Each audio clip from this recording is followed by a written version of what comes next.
Kali ini aku akan menceritakan pengalaman saat mengadakan pembuktian di sebuah rumah kosong di pinggiran kota tempat tinggalku. Sebuah rumah panggung yang dibangun begitu kokoh dan mewah. Meski hanya rumah panggung, tapi karena terbuat dari kayu pilihan, jadi kesan wahnya terasa banget di rumah itu. Di bagian depan rumah terpasang spanduk bertuliskan dijual. Sudah sekitar 7 tahunan spanduk itu terpasang, tapi sampai sekarang rumah itu tidak pernah laku terjual. Bahkan dijual dengan harga yang sangat murah pun, rumah tersebut belum juga ada yang mau beli. Bukannya tanpa alasan tidak ada yang berani membeli rumah itu, tapi karena rumah itu dulunya pernah disantroni perampok yang keji telah membantai seisi rumah, kecuali istri pemilik rumah itu. Jadi pada saat kejadian, sang suami dan 2 orang anaknya lah yang menjadi korban pembantaian naas itu.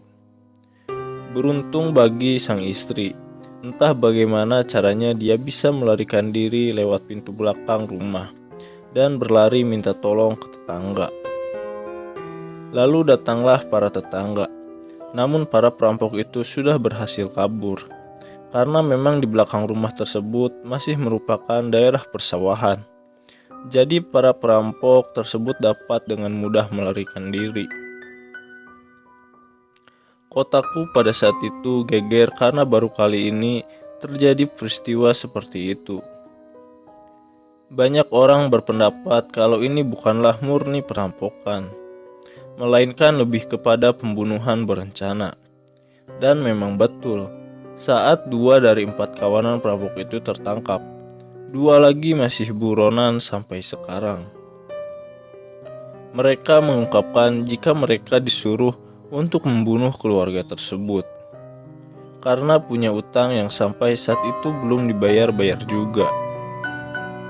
Setelah kejadian tersebut, banyak masyarakat yang sering ditampaki penampakan-penampakan di sekitaran rumah tersebut. Bahkan para petani yang kebetulan beristirahat di bawah rumah itu pada siang hari sering mendengar derap langkah kaki dari atas rumah, serta suara-suara orang yang bercakap-cakap. Padahal sudah pasti tidak ada lagi manusia yang menghuni rumah itu. Pernah juga ada seorang pengembala ternak itik berniat bermalam di bawah rumah itu. Namun kemudian tengah malamnya dia berteriak-teriak minta tolong dan berlari ke arah rumah penduduk. Setelah ditanya, katanya saat berada di rumah itu, dia disamperin banyak makhluk gaib yang berwujud pocong dan kuntilanak. Selain itu, ada juga beberapa warga yang melihat perwujudan dari almarhum pemilik rumah tersebut. Tentu saja tiap kali melihat itu, mereka cuma bisa mengambil langkah 1000. Tidak sampai di situ saja. Di jalan depan rumah itu, tak peduli siang ataupun malam, sering terjadi kecelakaan dan sampai saat ini belum ada yang berhasil selamat untuk menceritakan kecelakaannya. Padahal sudah puluhan kecelakaan terjadi di sana. Hingga pada suatu hari, kami melakukan pengobatan di sekitar rumah tersebut. Dan kebetulan juga di rumah itu ada kerabat dari keluarga pemilik rumah yang menyaksikan pengobatan kami. Saat pengobatan selesai, beliau menghampiri kami dan meminta kesediaan kami.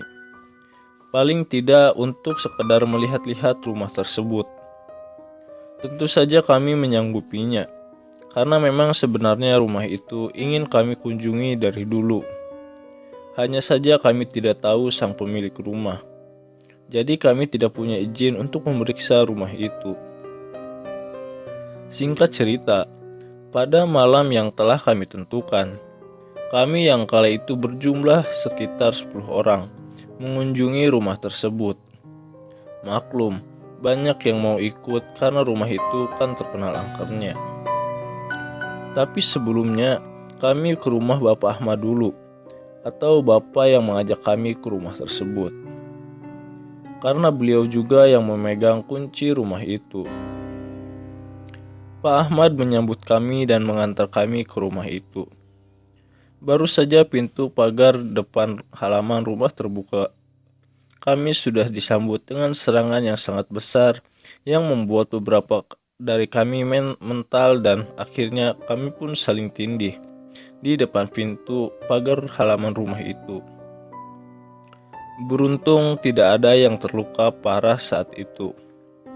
Kami pun segera bangkit dan lebih waspada lagi. Akhirnya kami tahu asal dari serangan tersebut. Rupanya di depan tangga rumah itu ada sebuah nisan kecil. Dan dari sanalah serangan itu berasal. Dengan menggunakan mata batin, kami dapat melihat kobaran api yang sangat besar dari dalam tanah di tempat nisan itu berada. Saat itu tim kami menjadi 2 kelompok. Satu kelompok di bawah dan satu lagi di atas rumah. Kebetulan saat itu aku memilih untuk ke atas rumah. Saat pintu rumah terbuka, kami langsung berada di kegelapan total. Tapi bukan kegelapan karena tidak ada cahaya, melainkan kegelapan karena kami memasuki dunia lain. Bahkan aku kehilangan teman-temanku. Dan menurut penuturan teman-teman yang lain, mereka juga tak dapat melihat atau menemukan siapapun di atas rumah. Padahal saat itu aku dan 4 orang temanku naik ke atas rumah itu. Berteriak pun tidak ada gunanya. Di kegelapan itu, aku diserang makhluk yang berwujud manusia. Hanya saja tubuhnya sudah hancur dan baunya benar-benar menjijikan. Aku tahu itu hanya perwujudan saja. Namun aku benar-benar tak bisa menahan perasaan ingin muntah. Jadilah aku tak bisa meladeni serangan-serangannya. Kondisi itu membuatku kelimpungan dan lebih banyak menghindar. Karena makhluk itu selalu ingin memelukku. Bisa kalian bayangkan gimana rasanya kalau dipeluk bangkai? Keadaan ini berlangsung kurang lebih 2 jam. Bajuku sudah penuh keringat dan campuran noda darah bangkai dari makhluk tersebut. Untungnya, teman-teman yang ada di bawah telah mampu menetralisir dan menawan jin penghuni nisan kecil di depan tangga rumah tadi. Keadaan pun seketika berubah. Pandanganku sudah jelas lagi, dan ternyata yang ada di hadapanku adalah ketiga teman yang menemaniku naik ke rumah. Barulah kami sadar jika yang kami hadapi tadi adalah teman sendiri. Dan pandangan kami telah dimanipulasi oleh jin jahat penghuni rumah itu. Kami pun segera menghampiri teman yang ada di bawah. Dari dialog kami dari jin yang telah teman kami taklukkan tadi, yang merupakan penguasa tempat tersebut. Rupanya rumah itu telah diliputi energi gaib jauh sebelum tragedi pembunuhan keluarga itu terjadi. Dan diketahui juga bahwa nisan kecil itu merupakan tugu penyembahan para penduduk sekitar. Jadi sebelum dan sesudah musim panen padi, para petani memberi sesajen kepada sang jin. Selain itu, tempat tersebut juga merupakan tempat